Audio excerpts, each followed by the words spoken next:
What is up everyone? Welcome back to our YouTube channel.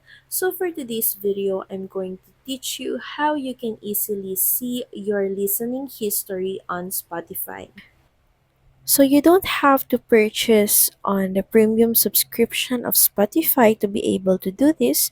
You can easily see your history just by following the simple steps. So first, let's head over to the Spotify app. And from here, you should be able to see your profile icon. Just click on it.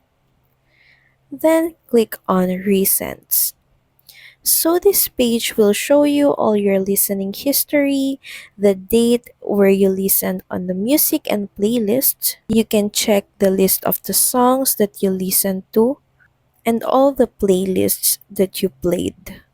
So that's pretty much it. Thank you very much for watching this video. I hope that this helped you on how and where you can easily see your listening history on Spotify.